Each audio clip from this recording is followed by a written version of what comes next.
Welcome to the Sportsbook Review NBA Preview Show. I'm Joe Duffy of OffshoreInsiders.com, along with Troy West of TroyWins.com. We're going to take a look at some situations that are going to occur over the next couple days that we are each looking at. And before we do get to Troy West, remember, like, subscribe, and I'm sure you're already subscribed, but for the very few of you who are not already subscribed to the Sportsbook Review YouTube channel, do it right now. You'll never miss a tremendous video. We cover all sports at Sportsbook Review, and if you're not already subscribed, you need to do it now. Please feel free to comment, ask any questions. We will definitely respond to those. And we're going to take a look at games right now, Monday through Friday in the NBA. And also, at the end of this report, Troy and I will take a brief look at the NBA Central odds. Do we like the favorite? Are there some of the long shots that might be a good bet to win the NBA Central? We'll do that before this report's out. Well, Troy West of TroyWins.com, how about games you're looking at for Monday, February the 26th? Yeah, Joe, it's a pretty nice NBA card today. You know, one game that I do have circled and a lot of people will probably stay away from. Scares me just a tad, but you got Golden State minus 12 at New York. And as I stated earlier, everybody seems to like to play in New York. It's Madison Square Garden. It's a fun, monumental type of arena to play in. So I think Golden State with Steph Curry, Kevin Durant, Draymond Green, all these guys, they're starting to play really good basketball right now. They may not be covering machines, but they're playing good basketball. I don't see how in the hell they don't beat the Knicks by at least 15 points tonight. So I definitely got that one circled. And like I said, a lot of points on the road. But boy, Golden State, I can't see them not winning this game by 15 points or more. So that's one game I got circled. And then also I got the Detroit Pistons circled as well. They haven't been playing very good basketball, but this is still a lot of points and what I think could be a potential first-round playoff matchup with Detroit and Toronto. Detroit traveling to Toronto, obviously a tough place to play. And I got to say, Toronto hasn't been getting the credit that they deserve. But boy, 10.5 points, that sure puts a feather in their cap, and that's a lot of credit. I think Detroit stays within 10.5. I like the points in that one. And then lastly, the marquee matchup of the night, you've got Houston traveling to Utah. I like Utah just for the sure fact that this almost looks like a trap to me, Joe. I mean, you got Houston playing absolutely phenomenal basketball, and they're only -2, -2.5 on the road. We do know they had the big win last night in Denver, and they're on the back-to-back now going to Utah, which is never an easy place to play. But I like Utah as a dog just because, I would think the way Houston's playing, they've solidified themselves as the #1 seed.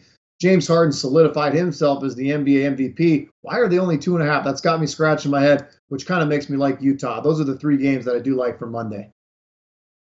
Yeah, Troy, I definitely agree with you. Counterintuitive handicapping is definitely one thing that separates the sharps from the squares indeed. And in fact, I look at a couple of those games myself. Washington hosting Philadelphia, Utah hosting Houston, and Toronto hosting Detroit. In each one of those three cases, the home team falls into a rested versus an unrested opponent playing back-to-back and 3 games in 4 nights. In addition to exactly what you were talking about, Troy, the Utah Jazz. Remember, we all know that Denver's a high altitude. Some people seem to forget that Salt Lake City also has a very high altitude. And the Jazz historically have always done very well at home versus unrested teams. 133 and 104 in that situation, and 107 and 80 for 57.2% when their opponent is playing 3 games in 4 nights. And best of all, 60.9% as home underdogs. And yes, of course, I'm talking about against the spread. So just to pretty much corroborate exactly what you're saying, that look, playing in Utah in back-to-back nights is pretty tough too. And maybe the fact that because of the perception, not as many people jump on that situation as they do on Denver. They are actually better at home historically than Denver is when they are the more rested team. And speaking of more rested, the Bulls and the Nets will have the 2 extra days rest in that situation. I'll take a look at some Tuesday games in a moment, but let's start out with Troy West. Anything you've got for Tuesday? Yeah, 2 games on Tuesday. We talked a lot about Cleveland last week with the trades they made, and they fell flat on their face. They get blown out yesterday at home to the Spurs, which I really did not see coming.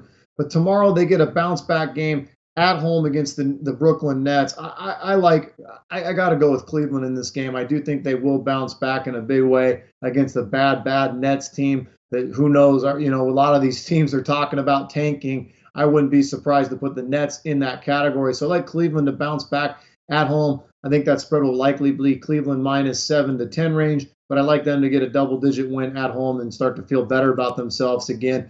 And then I like the over in the Denver Clippers game. Two teams that, boy, they've been putting up a lot of points, and two teams that like to play absolutely no defense. So it'll be interesting to see what Vegas puts that line at. I wouldn't be surprised to see it in the high 220s, but boy, even at that point, I still like the over. You've seen a ton of these Denver games go over as of late. So I'd like the over in that game. Those are the two games I've got circled for Tuesday's card.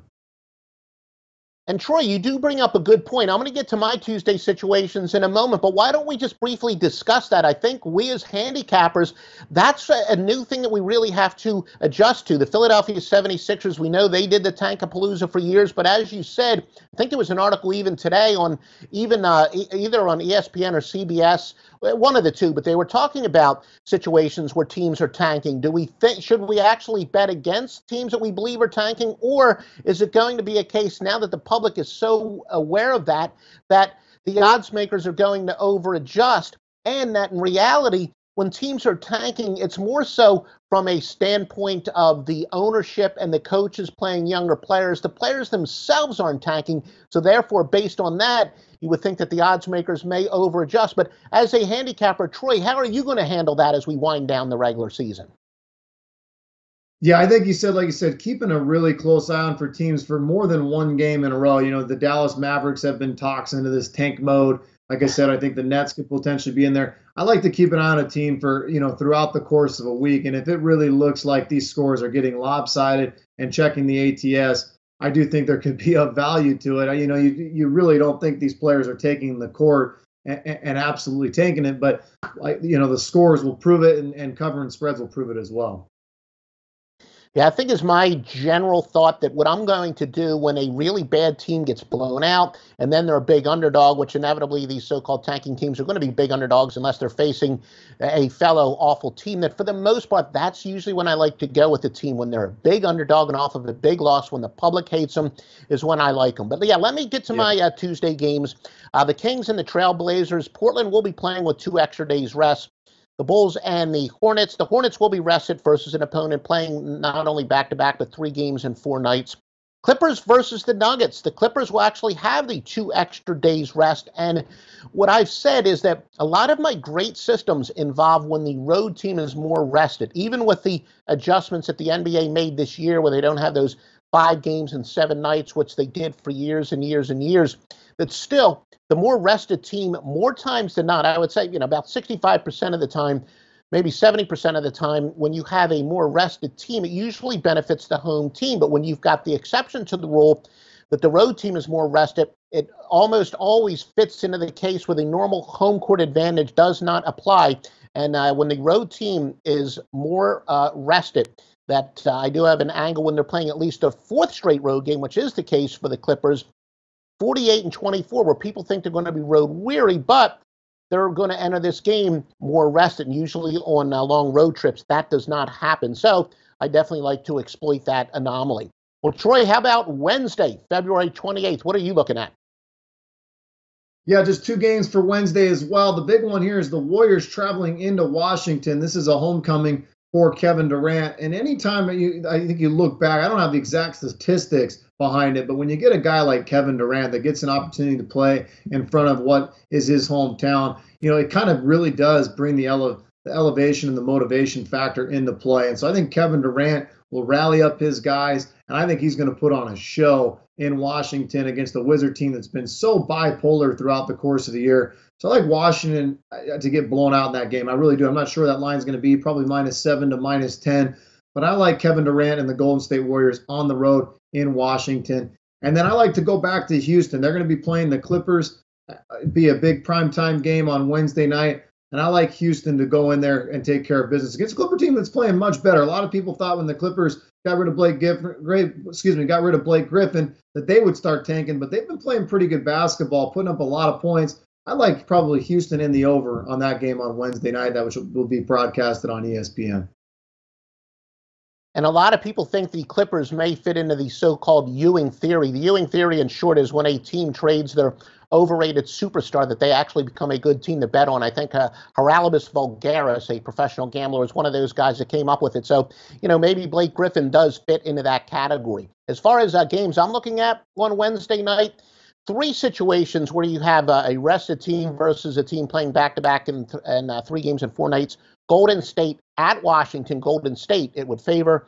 And then the home teams, Boston hosting the Hornets, and then Detroit hosting the Bucks. All 3 of those are rested versus unrested. But again, getting back to what I was talking about, when the more rested team is the road team, which is the situation with Golden State, it's 638 and 552. Again, not phenomenal, but as handicappers, we're only looking for those small edges. And then when we get 2 small edges in one game, look, it is really the small edges and the accumulation of those small edges. And like I said, situations like that sneak under the radar that are really valuable. So Golden State, look, you're never going to get Golden State at great value, but they still fit into a very good situation where they are the more rested as a road team.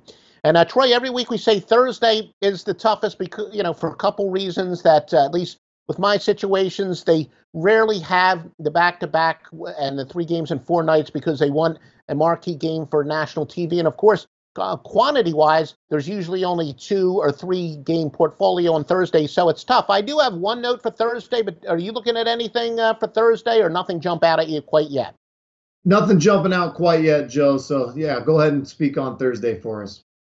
All right, yeah, the Cavs and the 76ers, and we talked about it before, the old so-called sweat barometer, ATS margin, whatever you want to call it, teams that have a -5 or worse against the spread margin for the year compared to their opponent are, again, a small edge, 1651 and 1442. So that's 209 games above 500, if my math is correct. And it's not necessarily hitting at a mega high percentage, but it gets back to when you're talking about 3,000 games where you can find that small advantage. It is statistically significant. And again, it's not something that I would never, ever bet on a game based on that angle alone.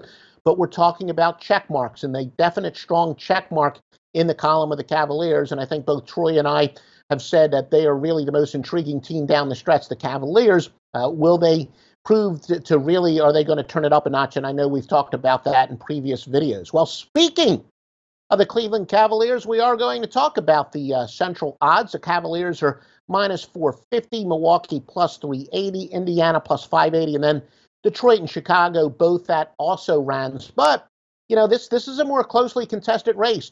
Troy, is this a case where the chalk is definitely the pick, or are there some value in the underdogs? I definitely think there's some value in the underdogs. Cleveland comes off another really bad week and where they're just scratching their heads once again. We thought for just about a 3-game stretch, which was such a small sample size, that, boy, all these trades made Cleveland the clear-cut favorite. And now I don't see it again. They've just been so bipolar. I think there's some value in the Pacers. This has been a really good, consistent basketball team led by Nate McMillan.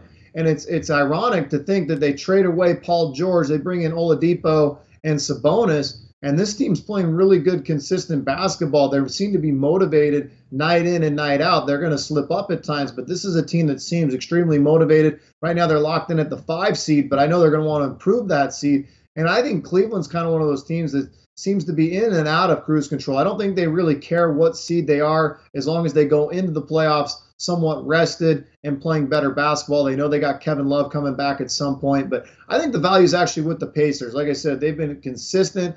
They're only going to get better as the team continues to improve, and Nate McMillan seems to be got them motivated night in and night out. So I think there's some value there with the Pacers. Troy, we definitely agree that it's a good value to bet against Cleveland to winning the division, and I wouldn't be surprised, of course, if it is Indiana. But I think the Bucks are probably a little bit better. Look, I still like guys who can score the ball, and especially when you're talking about those key matches down the stretch where teams that have a lot of scoring depth and the defensive intensity goes up, especially when they have the head-to-head competition as far as the 3 contenders down the stretch. And with Giannis, Middleton, and Bledsoe, they're extremely talented. They're very deep offensively. And again, I guess I should give my disclaimer. I don't like doing futures bets myself because I don't want to bias it biased myself for making day-to-day adjustments. So this is more of a prediction than it really is a bet that I'm personally going to do because, as I said, I just don't like futures bets. But Milwaukee at plus 380, I think is extremely good value. I think that, and plus, the reason I want to go against Cleveland is with King James, he knows they don't have to win the division. They can be a number 3 seed, a number 4 seed, and he can turn it up a notch in the postseason. He's been there, done that, won championships in 2 different uniforms. So I think there's a little bit less of a sense of urgency for Cleveland to win the division. That's why I do think that either Indiana or Milwaukee would be good bets. So we'll see whether, you're right, the Pacers are maybe the good long shot or the Milwaukee Bucks are. And really, remember, when you're talking about these long shots, you can bet on both of them. And if either one of them wins, you're still going to come out ahead